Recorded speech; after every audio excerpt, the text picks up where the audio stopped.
Para analizar este tema, quiero saludar en Perú al señor Miguel Ángel Rodríguez, ex canciller de Perú durante el gobierno de Pedro Castillo, quien además es analista internacional y académico. Bienvenido a NTN 24. Muchas gracias por la invitación. Bienvenido, buena tarde. 20 años, 6 meses de prisión por corrupción, lavado de activos en el caso Odebrecht contra el expresidente Alejandro Toledo. ¿Cuál es su radiografía frente a esta noticia?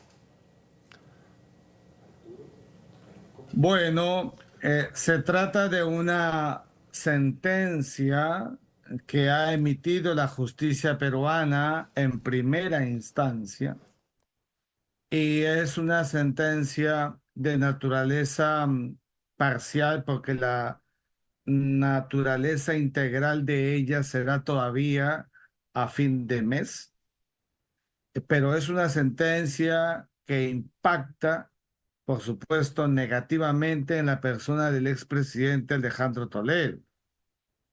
Los delitos imputados, colusión y lavado de activos, por este caso sonadísimo, no solamente en Perú, sino también en varias partes de la región, principalmente en Brasil, el caso de Odebrecht, por el tema de la interoceánica, la imputación de haber recibido 35 millones de dólares en sobornos, etcétera. Pero todo esto, en verdad, primero que es muy malo para el expresidente Alejandro Toledo. Es verdad que no es el primer presidente del Perú imputado y sentenciado. Claro, en casos anteriores como Alberto Fujimori fue sentenciado por un caso punitivo de homicidio calificado por una corte que le dio 25 años de pena privativa de la libertad y que por un indulto ya todos sabemos que salió en libertad. En el caso de Alejandro Toledo son 20 años, 6 meses por un delito que tiene pues una directa relación con la corrupción. Y esto sí es en verdad un asunto transversal a los valores y a la axiología política de un Estado. Ya que usted pone ese punto sobre la mesa, poco a poco nos hemos acostumbrado a que el lenguaje de nuestros presidentes no es el que debería ser, y mucho menos los hechos. Y hacia allá voy a dirigir mi pregunta: ¿en qué le falló Alejandro Toledo al Perú? Mira, esa es una buena pregunta. Yo qué decirte a Alejandro Toledo, al expresidente, a quien conocí en la segunda parte de su vida política, es decir, cuando volvió a ser candidato a la presidencia por tercera vez en el año 2014-2015, porque él se presenta para las elecciones de 2016. Allí lo conozco recién, interactúo con él, eso es muy cierto.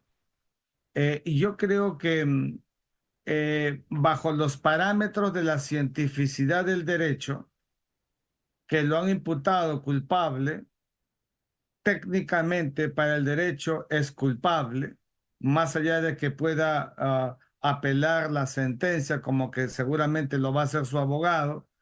Definitivamente estamos frente a un caso de un ex jefe de Estado que desnaturaliza y desfigura esta idea cabal que se pueda tener de lo que debe ser un jefe de Estado cuando está al frente del país. O sea, los presidentes, contrario sensu a lo que debería ser en la región o en el Perú, están terminando imputados, encarcelados por cualquier razón. Y eso es muy malo porque la valla de la axiología política está en el suelo. Hay que decirlo. No estamos en el momento para decir si es inocente o culpable. Para el derecho es culpable. Yo en eso tengo que ser muy claro y mis apreciaciones bajo la premisa de la entrevista que me hace son absolutamente técnico-académicas. Y esto es muy malo para una figura nacional que en algún momento personificó al Estado peruano como presidente de la República. Y es muy malo también, repito, para él mismo, porque Calcula, él tiene 78 años de edad. 20 años son 98 años de edad. O sea, no sé si va a competir con Matusalén, pero es realmente terrible, es patético. Nadie debe desear la desgracia a los demás. Pero esto que le acaba de pasar a Alejandro Toledo es dramático, repito y reitero, primero para él, porque estar encerrado en una cárcel por tantos años es evidente que lo va a impactar psicológicamente. Y segundo, para el país y para quienes quieran ser presidentes de la República en el futuro. Fíjese, sobre ese futuro de los inquilinos del Palacio de Pizarro, la situación de los presidentes del Perú, en el último tiempo se han dado muchos cambios, ni hablar de lo que sucedió con Pedro Castillo. En un año, Perú alcanzó a tener 3 presidentes, demostrando eso, una gran inestabilidad, pero la pregunta va aquí, ¿qué genera esa inestabilidad en la presidencia del Perú? ¿Qué hace que se quebrante la figura presidencial en Perú? Mira, hay dos cosas ahí. Esa es una muy buena pregunta. Yo diría que tu pregunta es muy profunda, pero quiero ser muy rápido en responder. Ahí hay dos cosas, dos niveles. Un nivel que siempre digo que tiene que ver mucho con el personal, la casa, la familia, la honradez. Mira, no hay nada como vivir honrado, pobre pero honrado, feliz como Rodríguez Mackay, feliz en esta biblioteca, en mi casa, vivir feliz, pobre pero honrado. Esa felicidad es que tú no te imaginas que no tiene precio. Y segundo, el otro nivel, el nivel de la clase política. No tenemos clase política realmente relevante porque no tenemos educación política. Aquí en el Perú, todos los que llegan al poder dicen, esta es la ocasión y si no es ahora, nunca. Entonces, no le hemos metido punche en el Perú a tener partidos políticos profundos en sus canteras para formar grandes cuadros con axiología de bien.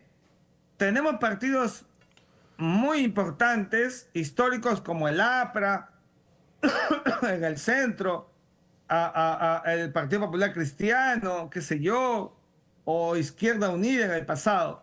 Pero de allí no hemos formado canteras para que los jóvenes asuman que la política es servicio, no oportunidad para hacer del Estado un botín. Entonces, como no tenemos conciencia política para formar clase política de nivel sin axiología, ahí están las consecuencias. Todo el mundo cree que llegar al poder es la tremenda oportunidad. Mira, el 12 de julio pasado, en el Perú, se cumplió la fecha para que aquel que quería pertenecer a un partido político pudiera afiliarse pensando en postular al Congreso en el 2026. Yo he dicho que el 12 de julio fue el día de la Feria de la Vergüenza Nacional, porque el Jurado Nacional de Elecciones registró cerca de 20.000 inscripciones de personas a partidos políticos. ¿Para qué?